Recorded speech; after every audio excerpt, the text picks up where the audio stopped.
Fan Frenzy's where we're at. Fan Frenzy is the pod where you take control of the conversation. And we missed our mate Shane today, so I'm going to go to Shane straight up. Race ranking of 5, was hoping the 2-stop would spice it up, but nope. 3 to Hadjar, 2 to Lando, and 1 to Lawson. God, I think they were the same as mine. Damn it. Ocon, an honourable mention. Dud McLaren, wheel person who seems to only get it wrong for Oscar Piastri. We did mention that. Yeah. We're noticing these things. Dud 2, Mercedes strategist. Why start them on the same tyre and just sit there? They just sat there. Yeah, fair enough. Hero of the hour, drone footage above the casino show the cars snaking through the streets. Yeah, it's my hero as well. Yep. No, I'm with you. It was cool to see. It was very cool to see. And seeing as he's an ordinary presenter, he just doesn't have a question for us, so wouldn't you know it? He knows it all. He doesn't need to ask anything, does he? Alrighty, I'll go into Nat Pollard. Race ranking of 4 out of 10. Boo. Pretty much ridiculousness of backing up teammates so then people can get easy pit stops, ridiculous slow trains, fair amount that we've covered throughout the podcast. Yep. 3 points Lando, 2 points Charles, very good, and 1 point to Hadjar, so for a very impressive weekend. Dud of the day, she gave it to Mercedes for the total nightmare of a weekend they had. Good call. Hero of the hour, the F2s and the F3. Those were some entertaining races to watch. Oh, they were interesting, weren't they? That pile up in the first corner of F2. Whew, that was a big one. And then her question. Oh, geez, what a night for Tristan to be out. Because do you think Fernando is looking tired at the moment? Even in the Sky Sports intro sequence, he looks, to dare say, old. I'd say that when you're in a team that is Aston Martin where you're trying to get up and at it like Williams are, but your development's just going nowhere, and you just know that you can't dish it out and say, oh, Aston Martin's a poor team, I'm going to go to a better place next year. There's nowhere really else. Like, he's just sort of trapped there. This is it. This is it for him. It's how long does he hang about for?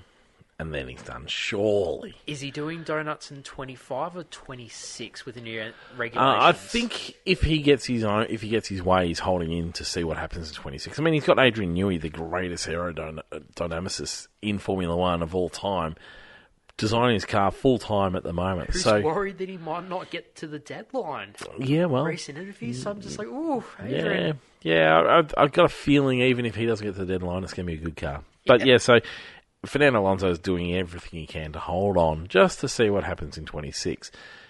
Now, if he doesn't show enough interest and doesn't say the right things, like your son's a great racing car driver, Lawrence, he mightn't get the say in that. But yeah, he says, and there's an article out today, that he's driving at a high level, and he reckons that his Monaco race was down to a power unit issue.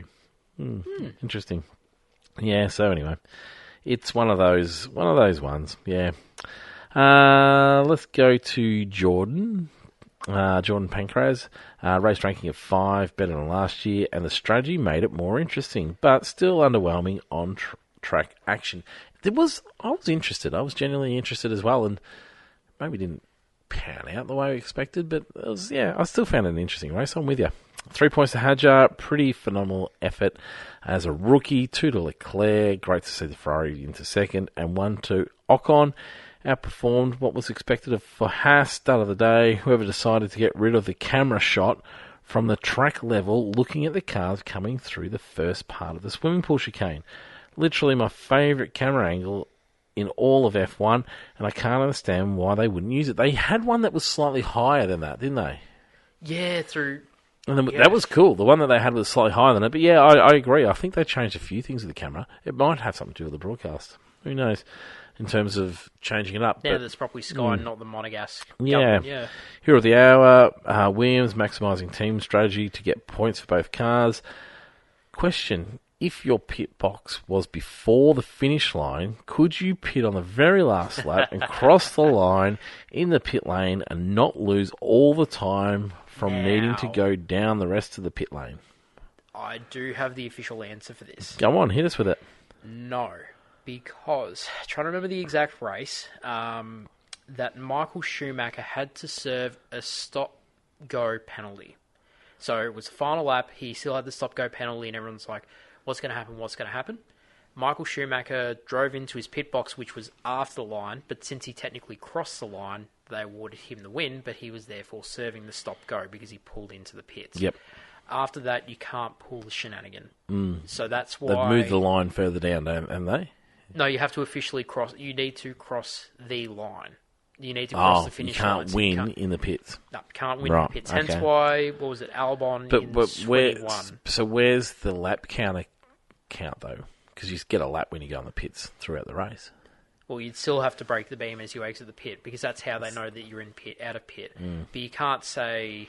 So who would have the advantage would be the Sauber team. Yep.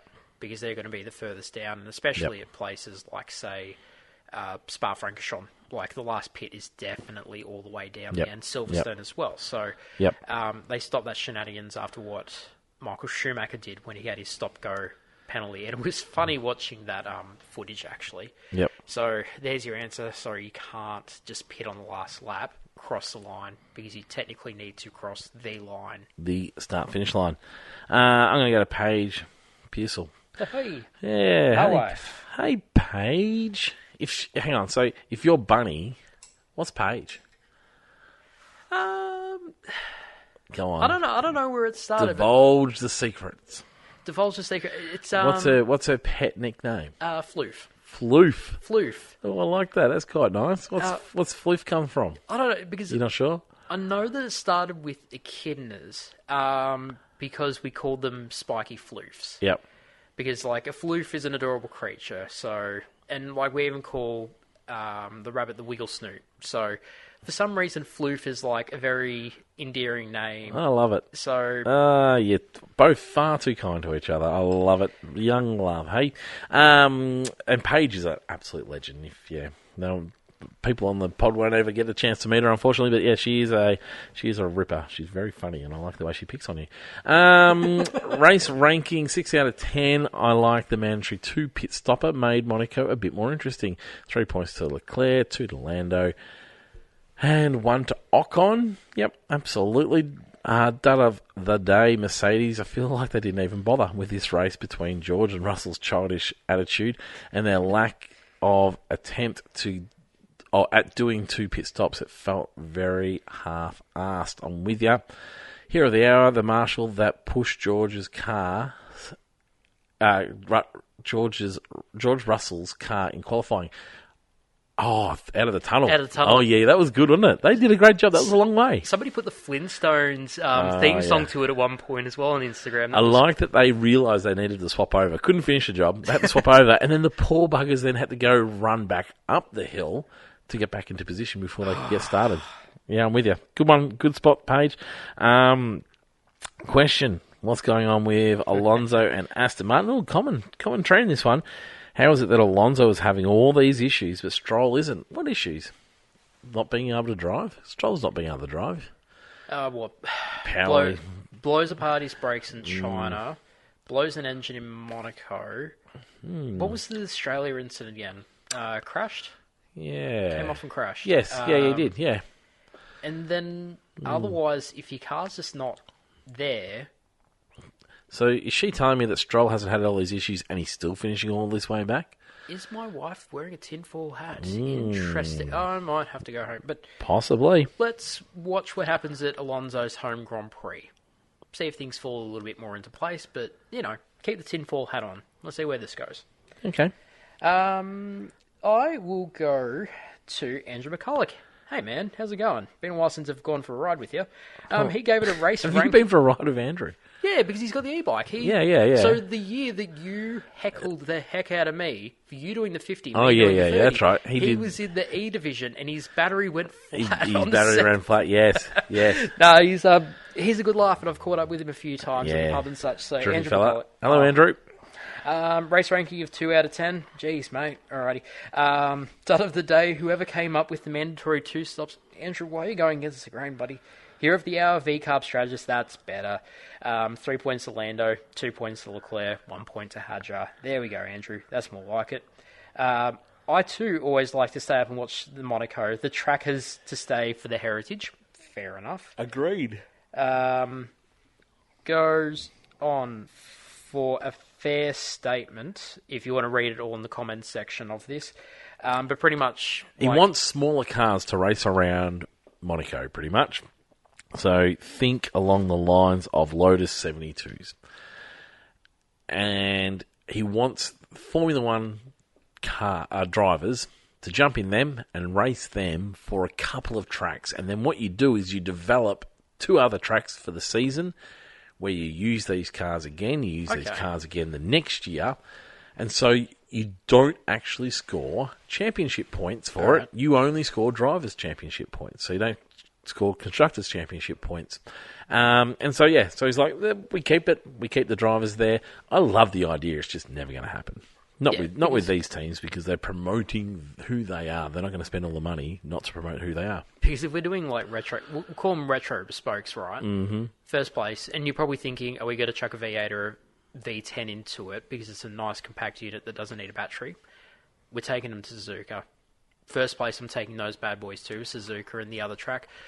Maybe Hungaroring is... No, I think he's suggesting let's find some other really tight street circuits that they're going to be used for. Because you can't possibly take them to Suzuka, because you're going to take your Formula 1 cars to Suzuka, because they fit it beautifully. Okay, so Azerbaijan then? No, because a Formula 1 car fits around there perfectly. No, you go to places that are developed for these cars. So you might pop a race in the middle of London, you might pop a race in the middle of New York. Ooh, for me, it's got... Like, the idea is quite cool. I just can't see any team getting behind it for the lack of, that wasn't our car, but hey, maybe this is the sort of out-of-the-box thinking that we need to go with so we can keep tracks like this, we can keep our unbelievable drivers racing, and then we just go and do it. I mean, the other option would be you throw them all in F3 cars and hope for the best with F3 cars. I really like the F3 cars. They are angry little bees. Yeah, they're spectacular little things. Going, For me, I watched quite a bit of F2 and F3 racing. There was a little bit of overtaking. Yeah. It wasn't heaps more, but yeah, there was a little bit. It was mainly around the first laps and things like that. But I think with some really handy drives in them, we could see some proper overtaking. So, yeah, no, it's not a horrible idea. I love the idea of having like a little mini championship within the championship where you go and plonk some races in some other really tight venues. I mean, you could put... they wouldn't travel to Sydney for it, but you find some spots where we just don't get Formula 1 racing because you don't have the place for it, and then you just go and plonk a track in an iconic venue like Paris. It would be perfect for Paris. Go and race around. They're going to be too uptight to let you race in Paris. However... it's the sort of thing that would be quite interesting. We'll just backpedal that a little bit because you're getting 2 steps away from E-Prees again, mate. Yeah, that's what they do. And that's it. Yeah, well, it's sort of along those lines though, to keep a place like Monaco. But it's a big commitment to keep a place like Monaco, isn't it? E-Pre does actually race at the full Monaco track. So. Yes, yeah, and they actually get a few overtakes. I'll give them that. However, they also have all sorts of rules where you can vote for people to get boosts of power or whatever, don't they? Oh boy, we don't need to give Antonelli any more of a boost. Who else do you want to go to? Let's go Simon Lang. So he goes for a race ranking of 5 out of 10. 3 points to Hadjar, 2 points to Sainz, 1 point to Bortoletto. Hey, Bortoletto gets onto the People's Championship. Good on ya. Wait, I think that means that every single driver now has points, except for Cole Pinto. So every driver now has points in the People's Championship. So thanks, Simon. Hero of the Hour for the stewards for putting that drive-through on Russell. Duds for the drivers driving unbelievably slow on track to slow down the pack. Fair enough. And the question, as Aussie fans of F1, I'm curious if you guys prefer the Danny Rick lovable Joker personality or Oscar's almost silent assassin approach. 2 very different styles. Well, that's a good question. I appreciate what Ricciardo brought to the sport, the fans that he did, and the legacy he's left behind. But for me... I quite like Oscar's approach. Like even even on the radio, he said, "Well, that didn't work, guys. What are we going to do now?" Like not like calling him idiots or anything. He's like, "That wasn't great, guys. All right, where to from here?" Yep. Like just professional, doesn't kick up that much of a stink. Like, the very serious Australian. Yeah, absolutely. It is. There is so much to respect about that in terms of the way he goes about it, and he's just such a level head for such a young guy. It is astounding, and I love that. I do really love that, but I will always be a Danny Rick man. I've loved him forever, and he's been such a great personality, and both of these guys, though, which you're really proud to say, are great ambassadors for our sport. And that's the thing. For me, I think I've mentioned it before, Australia lacks really great ambassadors in our sporting areas. Our cricketers aren't always the best ambassadors. Our tennis players are ridiculous ambassadors on the most, or particularly the better ones, are terrible ambassadors for Australia. We're really lucky that we've had some really fantastic female ambassadors. Sam Kerr, although, mind you, got herself in a little bit of trouble recently, but Sam Kerr, and then we also have Ash Barty, but also, like, I was big on Ricardo and Ash, and Kerr were our great ambassadors for Australia in terms of the sporting areas. But both of them are just fantastic, and there's a lot to appreciate. I just love how similar Oscar is to Mark Webber, and Mark Webber was who made me love the sport, and Danny Rick was who made me absolutely obsessed with the sport, and that's about it. And I just can't wait to see what Oscar's going to bring. I love that he's not trying to be Dan. But at the moment, like, my buy-in was Valtteri Bottas because he was quite reserved. He was a team player and everything. Like, Valtteri really brought me into sport. Yep. And then where he's gone with this quite bubbly personality, but someone that's quite informative as well. Like, Yep. I sincerely love what Valtteri is doing for the sport. Everyone demanding that he has Australian citizenship just because he's with Tiffany Cromwell, but, you know, representing Australia so well. Yeah, he's with Tiff, but he's also come with the right attitude. Like, he fits in amongst our culture beautifully, doesn't he? It's not just the fact that he's with Tiffany, it's the fact that he is behaving like all good Australians should behave. There's a bit of a larrikin in there. He's somewhat humble, but there's a bit of a cheeky side to him, and I love that. He's sort of Oscar and Ricardo at times. It depends on which side of the line he wants to tiptoe on, and that's what I really like about Valtteri. Like, you know, I beat him in a few mountain bike segments and such, but if you're listening, Valtteri, good job, mate. Just keep your chin up. Good things happen eventually. Gone big with the rip at the end. I've got Adam Hughes, race ranking of 3 out of 10. If the rule was that they must use every tyre, then it would have been a lot better. I agree. I think that's their next step. That's their next step to have a look at. 3 to Hadjar, 2 to Albon, 1 to Charles Leclerc. And we have got the dud for McLaren. Ooh.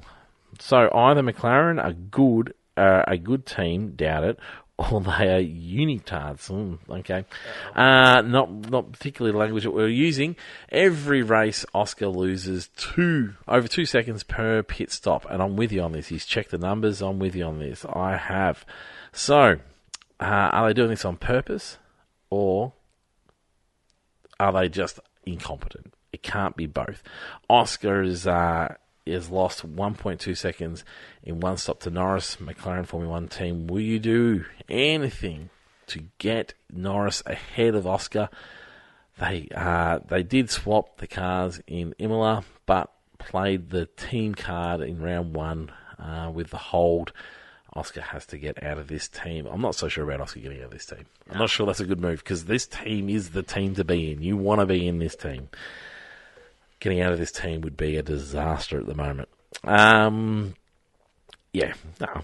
Where do you go? Because nearly every team has a fault or a folly. Absolutely. At the moment, no team is performing like this. He's leading the Drivers' World Championship. So that's probably everything that you need to say about that one at the moment.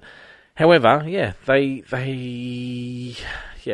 need to sharpen their pit stopping. I'm not sure there's much bias going on.